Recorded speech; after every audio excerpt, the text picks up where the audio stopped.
Welcome into Sports Talk Live Buffalo Plus. I'm Jonathan Acosta filling in for John Scott today, who's enjoying some much-deserved rest on this Bills bye week after Vic witnessing that train wreck of a performance in Atlanta on Monday night. I'm joined here by the Hall of Famer, Vic Carucci. Vic, a nice time for this bye week to arrive, I think. I think a perfect time in many ways. Now, you heard Josh Allen after the game say, yeah, he didn't really love the idea of this sitting not so well on the stomachs of this entire team and stewing about it, so to speak. I get that.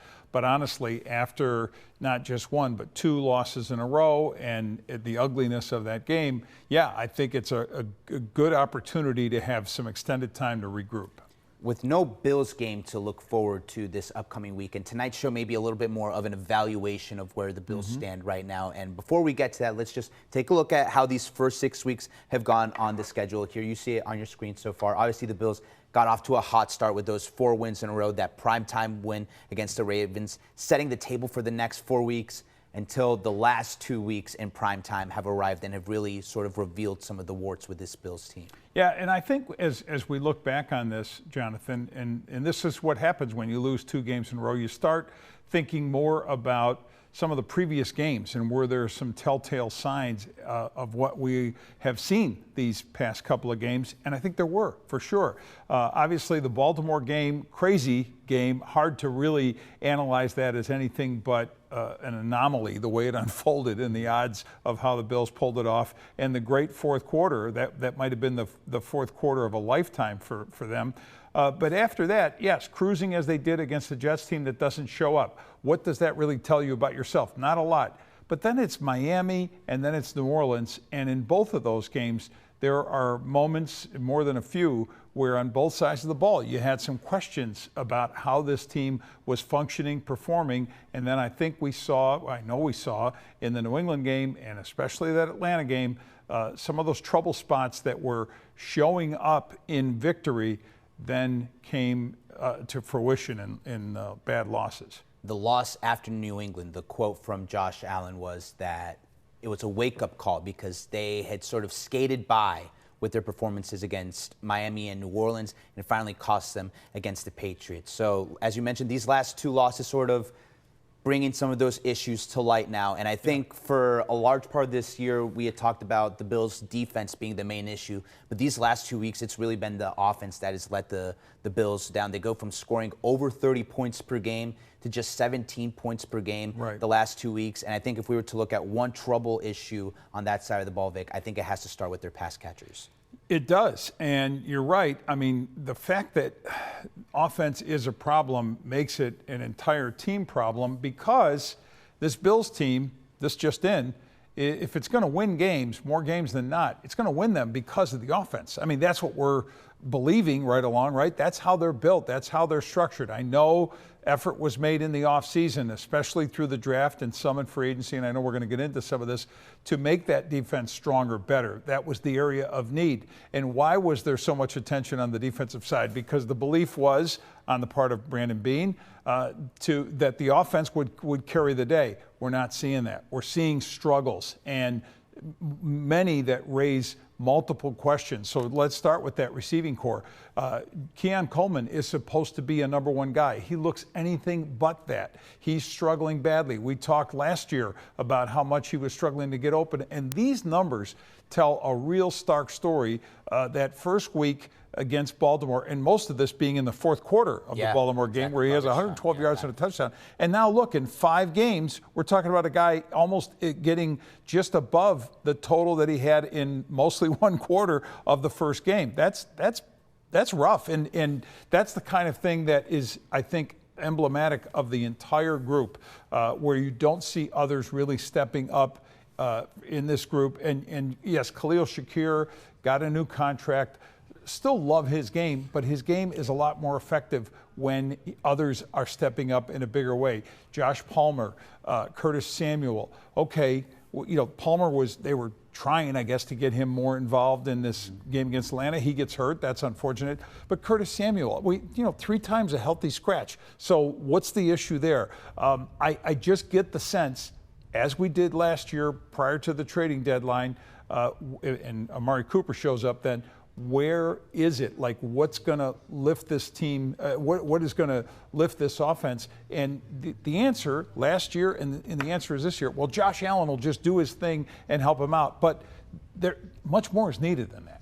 And the person who all of this falls on their shoulders to get this figured out is Joe Brady, right? Yeah. Last year, they bring in Amari Cooper. We saw these midseason struggles have been a thing with this Bills team. We saw it 2 seasons ago. Around the same time, it leads to the firing of Ken Dorsey. Joe Brady comes in, does well on an interim basis. Last year, we saw these struggles, ugly performances against Baltimore and Houston. They trade for Amari Cooper, and Joe Brady has his team back to scoring over 30 points per game. It seems like right now, he has a little bit of midseason adjustments to do. It feels a lot like they try to go with that everybody eats offense that was working well for them last year, and it hasn't necessarily carried over to this year. And I think 2 main issues stick out when you look at the job that Joe Brady's doing right now. First off, the lack of an offensive identity, where you see sometimes where the Bills, they want to be a run team with James Cook, and they lean on that certain games. They want to be a pass team with Josh Allen, the MVP, throwing to the wide receivers. They need to settle on an identity, and then also the cue play calling that Sean McDermott has commented on the past 2 weeks. Well, it is a massive challenge to ask any offensive coordinator, Joe Brady or anyone else, to figure out how to make an everybody eats mentality or approach work effectively. It sounds great. It's a nice catchphrase, but fundamentally, you're a better receiving core when you have a true number 1 guy. That's always been, I think, the case as long as you've looked at football. And the best and most effective teams offensively are that. Yes, I know there were numbers that argued the opposite of that last year. I know Brandon Beane took issue with the idea that this team needed something better than this everybody eats sort of ordinary guys that Josh Allen will elevate. But it is a problem, and it's this guy's problem primarily. Back to your point about the use of James Cook. And, for 3 consecutive games after that opener, James was the guy. He was carrying that load, and the offense was running through him, and it was quite effective to see those numbers and what he was doing. But then, from the standpoint of the last couple of games, especially the New England game where you hardly saw him after 3 straight of pretty effective running, and then the Baltimore game, the Atlanta game where yes, the numbers are better, and in the second half of that game, you're seeing him get the ball, and it feels like, Joe, okay, this is going to get you traction. It's going to give the offense traction, and then, boom, the lights go out on that with, 11 or so minutes left. No touches in the last 10 minutes or so. It doesn't add up. It seems like, you use the right term, like this team is struggling to find an identity. What are you? If you want to be a multiple offense, that's okay, but something has to be your foundation. I think number 4 in the offensive line should be at the core of that. And if anything gets you back on track as an offense, it should lead right there. I don't know if Joe necessarily is seeing it that way. And I also wonder if Joe also feels that somehow, some way, the MVP quarterback has to be a bigger part of what they're doing. And are things being forced there? Because against a blitz-happy, wonderfully schemed defense that the Falcons had that befuddled him the whole way, he was lost. And he never really ever got back on track. We can't talk about these Bills issues without the defense, right? The comment from Joe Brady after the game was, when the team holds another team to 21 points, they should be able to go and win that game. This defense hasn't really seemed capable of that at a lot of different points this season, although the point totals say otherwise. You look at the yardage totals, this defense has not played up to the Bills' standard. A lot of heat coming the way of Bobby Babich, questions whether Sean McDermott should take over defensive play calling duties. He said he hasn't considered that yet so far. Vic, I think we both agree when we look at the 11 guys on the field for this defense, the main concern seems to be in the back end. It is, and I don't know how fixable that really is at this stage. I think that's something that had to be fixed in the biggest way in the offseason. Now, yes, they invested a number 1 draft pick in a cornerback, Max Hairston, who is still dealing with a knee injury, and we'll see about him coming back and how effective he is when he comes back. But on the back end, the safety position, and you look at Taylor Rapp, you look at Cole Bishop. I'm sorry, it's not there. It's not something I see. Rapp did make an amazing play and hustle to deny the Drake London touchdown that would have possibly turned the Monday night game into a blowout if he had gotten that touchdown before the half. So credit that. But in general, looking at Tre'Davious White here, what is his stature and status as a corner at this stage of his career after a couple of major injuries and aging? And age is not a friend, especially at the speed positions, the skill positions like cornerback. And then on the other side, Christian Benford, how well has he played in general? He's had moments, but he hasn't looked like the guy that we were classifying as one of the better corners in the league. It's a Bills run defense that ranks 30th in the NFL right now, giving up over 156 yards per game, something they're going to have to clean up when they play their first game out of the bye against Carolina, and a guy who's looked like the second coming of Walter Payton and Rico Dowdle the past couple of weeks. Yeah. That'll be an interesting matchup for the Buffalo Bills down in Carolina. And plenty more to talk about with the Bills later on in this show. Also plenty to talk about with the Sabres. 8 goals last night in their first win. Is that a sign of good things to come? We'll discuss with our Paul Hamilton, who joins the show coming up right after the break here on Sports Talk Live Buffalo Plus.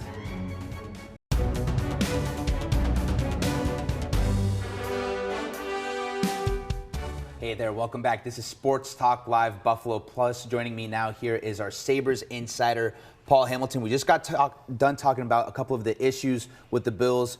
Going into last night, maybe this seemed like this was going to be sort of a negative Sabres segment too, until all of a sudden they sort of pop out for 8 goals last night against Ottawa, more goals than all of the other games combined this season, Paul. And before we get into this discussion, let's just take a quick look at this first week of the Sabres season. We're done with the first week of the Sabres season, so let's take a quick look, a reminder of the results so far. An ugly start to the season before they got things back on track last night against the Senators. All I'll say as we look at that is the Sabres are very, very consistent. I said this to you last year. Yes. The Sabres are extremely consistent at being inconsistent. Yeah, that's correct. And here we are, very inconsistent. And most of those games that you're looking at were 1-goal games for most of the game. As poorly as the Sabres played, they could have won any of the 3.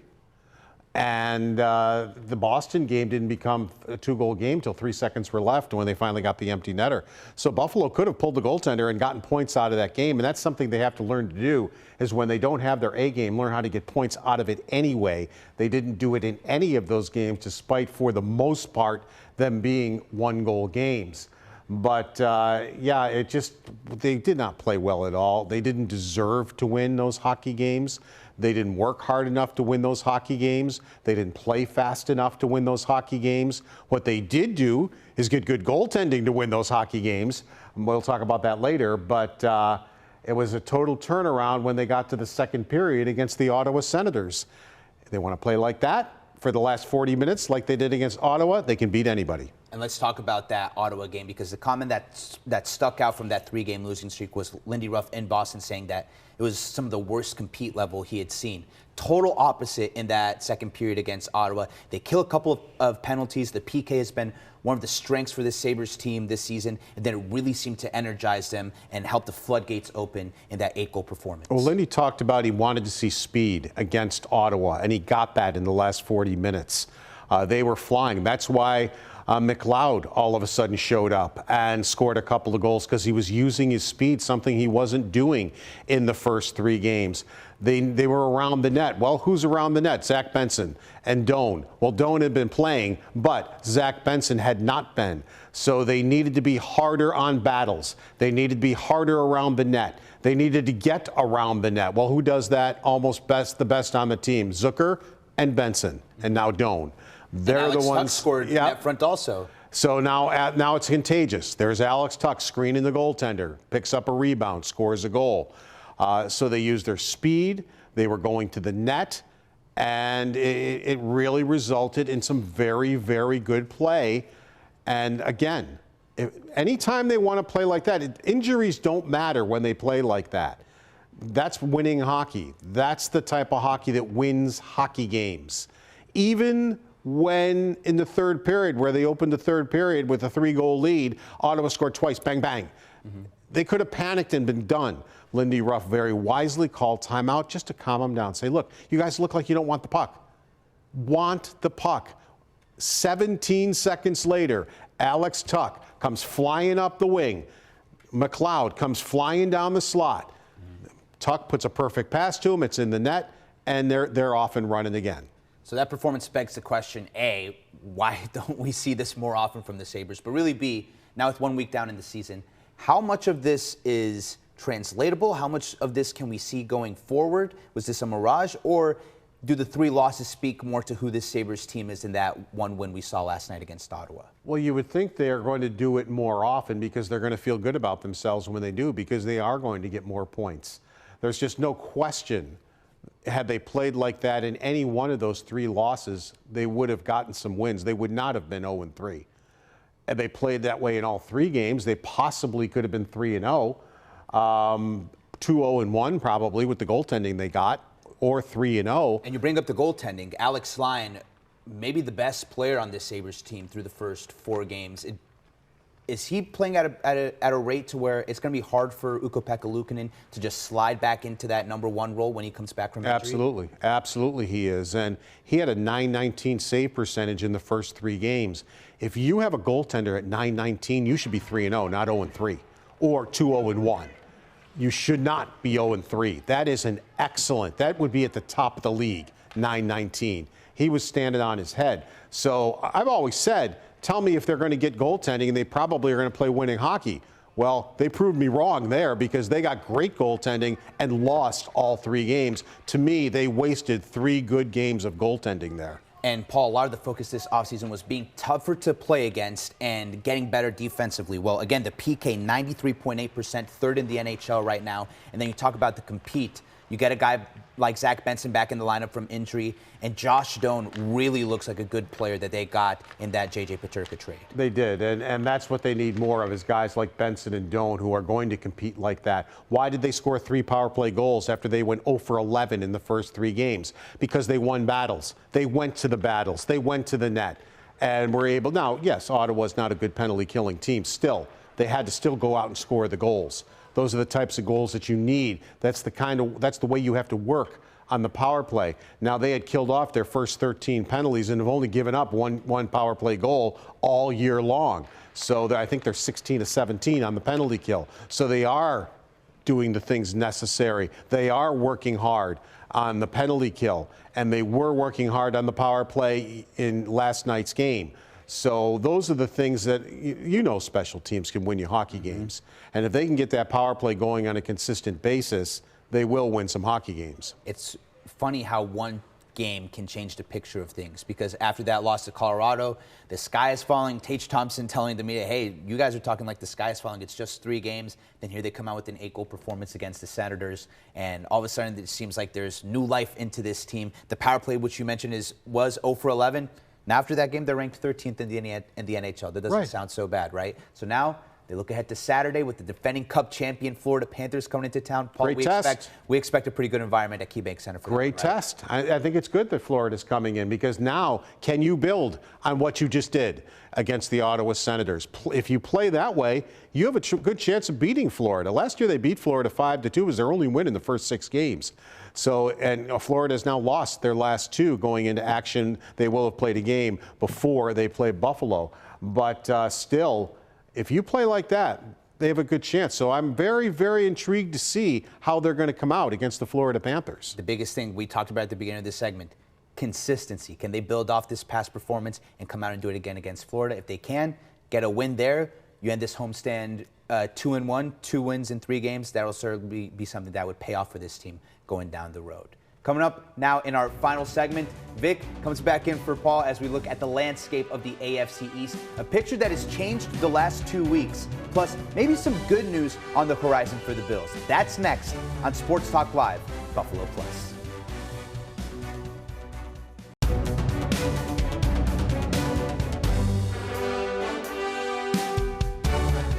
Welcome back into Sports Talk Live, Buffalo Plus. Vic Carucci back joining me here for this final segment. Vic, you know what no Bills football this weekend means? A chance to just throw on Red Zone, throw on NFL Sunday Ticket, and be able to sort of sit back and comfortably watch some of the other action. Love it. I love it. I mean, I obviously it's, we do our jobs, we cover the Bills, but red zone and the chance to kind of get a good look or snapshots of other teams in the league is wonderful. Specifically the AFC East, right? With the Yeah. Bills not playing this weekend, I think Bills Mafia really going to tune in to see what the other teams, not just in the AFC at large, but really in this division, are going to be doing.